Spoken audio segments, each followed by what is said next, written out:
Vous savez, les services publics, on en entend souvent parler et on va en entendre encore parler parce qu'on est dans la consultation pré-budgétaire et le ministre Bachand devrait sortir son budget bientôt. On en entend parler d'une manière assez négative. Qu'on entende l'appareil de l'État, la taille de l'État, les coûts en santé, en éducation comme étant une dépense. Notre taux d'imposition, la dette qu'on a au Québec. Alors, au-delà de ce débat idéologique, nous, au secrétariat intersyndical des services publics, on a voulu savoir, est-ce que les Québécoises et Québécois en ont pour leur argent? Est-ce que, à partir des impôts que nous payons, quelle valeur les services publics nous redonnent ensuite? Donc, on a voulu faire une étude sur la valeur des services publics au Québec. Nous avions 3 objectifs. Premièrement, établir d'une manière rigoureuse la valeur des services publics, estimer la part de ces services-là dans le budget des familles, mesurer les impacts sur la réduction des inégalités entre les personnes au Québec. À notre connaissance, il n'y avait aucune étude de ce genre au Québec. Il y en a eu une au niveau fédéral, au niveau canadien, faite par le Centre canadien de politique alternative en 2009, qui concluait que chaque Canadien retirait un avantage moyen d'environ 15 000 annuellement. Et vous allez voir, quand M. Sainte-Marie aura fait la présentation de la recherche, qu'au Québec, c'est majoré, donc de 2 000 annuellement. On en retire 17 000 par année. Alors, M. Gabriel Sainte-Marie, qui est chercheur à l'Institut de recherche en économie contemporaine, va vous présenter les résultats de cette étude-là, qui nous démontre clairement que les services publics, c'est payant pour tout le monde. Donc, à vous, M. Sainte-Marie. Bon, merci. Bonjour tout le monde.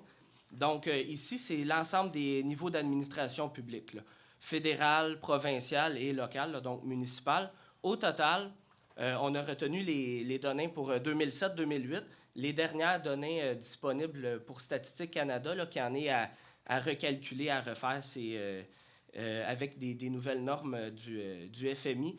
Donc, les nouvelles données vont être disponibles en 2014 seulement, là. Donc, les dernières données qui étaient disponibles, 2007-2008, ça représente 128 milliards de dollars pour le Québec.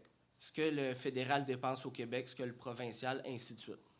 Lorsqu'on évalue ça par ménage, on arrive à un peu plus de 37 000 dollars, ce qui est imposant. Et puis, par individu, incluant même les enfants, on arrive à près de 17 000 dollars. Lorsqu'on met ça en proportion des revenus gagnés, là, des individus ou des ménages, on arrive avec l'énoncé suivant. Là, les services publics représentent l'équivalent de 68 % des revenus gagnés. C'est considérable. Évidemment, comme on va le voir, ça profite à tous, principalement au moins nantis. Hein. L'effet redistributif est important. Dans la diapositive présente, on a la ventilation par grands secteurs, donc services sociaux, santé, éducation, protection, transport et communication, autres services, donc les principales catégories, pour arriver au total de près de 17 000 $. Donc, on voit par exemple, en moyenne, chaque individu au Québec, pour l'année de base, a reçu l'équivalent d'un peu plus de 3 000 $ en santé. Hein, évidemment, c'est une moyenne. Si l'espace d'un instant, on retient seulement la partie transfert, donc l'assurance-emploi, les retraites, ainsi de suite. On arrive au tableau suivant, là, la part des revenus qui provient de transfert. En moyenne, les ménages, on peut dire que 14,3 % des revenus des ménages proviennent des transferts. Là, ce n'est pas l'ensemble des services, c'est seulement les transferts en argent. Mais ici, on voit clairement l'effet redistributif important. Les ménages du premier quintile, près des 2/3 de leurs revenus sont constitués de transferts. Pour le deuxième quintile, c'est plus du tiers. Et quand même le troisième quintile, on a 19 %. Donc, l'effet redistributif est important. Ici, on regarde encore par individu, selon le quintile d'appartenance de son ménage. Si on prend la première ligne, le total, ben, on voit comment se distribue le 17 000 $ par individu. Oui, certes, davantage et clairement, il y a plus d'argent ou il y a plus de services qui vont aux individus du premier quintile, hein, plus de 27 000 $. C'est 10 000 $ de plus que ce qui va au deuxième quintile, entre autres avec les transferts, mais on voit aussi l'ensemble des services sociaux, la santé, sont les éléments principaux pour expliquer cette différence-là. Mais quand même les individus du cinquième quintile reçoivent beaucoup de services publics, près de 15 000 $ par année. Ici, comment on a fait cette ventilation-là? Encore une fois, c'est la méthode qui a été reprise de l'étude de McKinsey et Shillington, c'est-à-dire on a pris les services par catégorie de dépenses et surtout par sous-catégorie, et on a fait des corrélations. Nos bases de microdonnées de Statistique Canada permettaient de faire cette corrélation-là. Donc, dire l'argent va à où, profite à qui, aux individus de quel quintile. Par exemple, les prestations d'assurance-emploi, c'était possible de faire la corrélation directement. On dit à qui en a reçu. À l'autre opposé, il y a des services qui sont difficilement attribuables par individu. Par exemple, les services de défense, la sécurité, tout ça. Donc là, à ce moment-là, comme la méthode qui était retenue, on a dit, ça va être pareil pour tout le monde. Et puis, il y avait les autres catégories de variables, les catégories intermédiaires, où là, on prenait des variables qui qu'on supposait comme étant fortement corrélées. Encore une fois, selon la méthode de McKinsey et Shillington. Je donne un exemple. Les dépenses qui vont à l'école primaire ou à l'école secondaire, on n'avait pas le nombre d'enfants inscrits à ces écoles-là directement, mais par ménage, on avait le nombre d'enfants en âge d'aller à l'école. Donc, on pouvait faire la corrélation comme ça.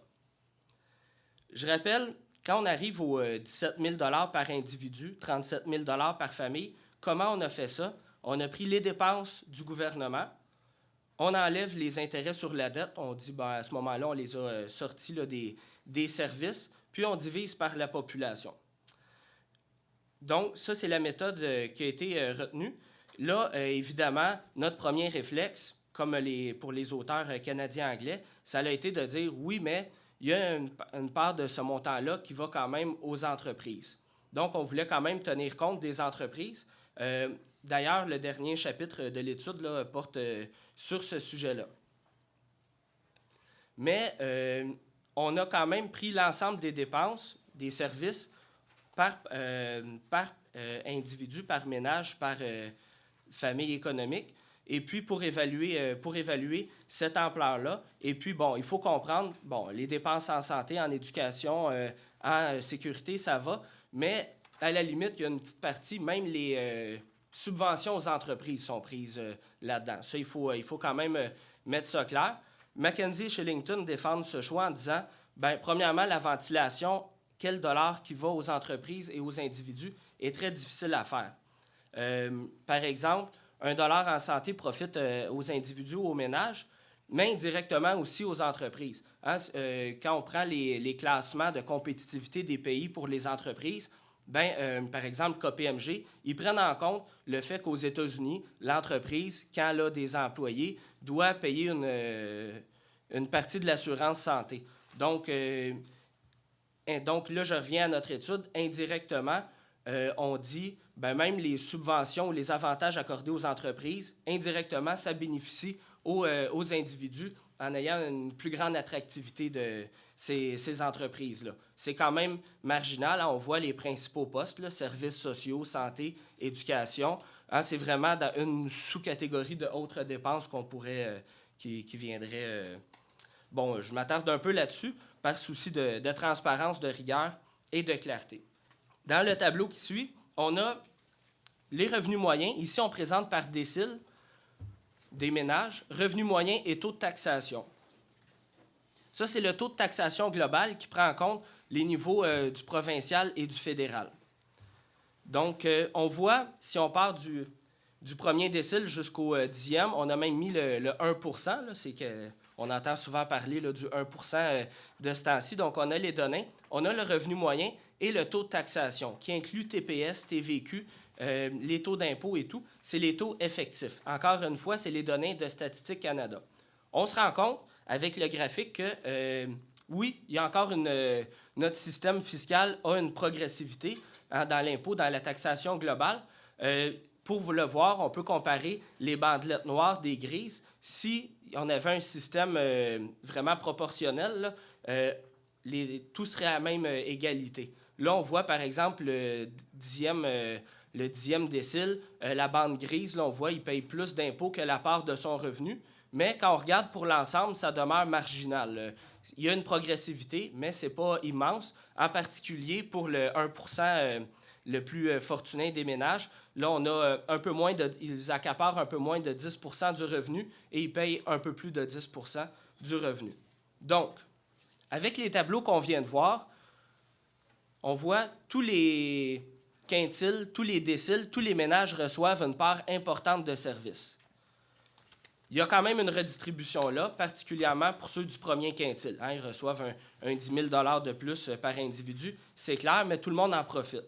Puis, avec le dernier tableau et le graphique qu'on a vu, quand même, on a un système de taxation qui est légèrement ou qui est progressif, même si on pourrait on pourrait vouloir qu'il soit davantage progressif. Ce tableau-ci montre l'évolution de la tendance. Depuis les fins des années 90, on baisse les impôts. Puis là, ici, on a voulu voir ce que ça implique. On voit ici là, la colonne totale, le taux de taxation, encore une fois, là, le taux d'impôt global fourni par Statistique Canada diminue. Entre 1999 et 2007, notre année de référence, il passe de 33,4 à 29,7. Puis, si on le prolonge jusqu'en 2010, ça continue à baisser, 28,7. Le taux d'impôt diminue.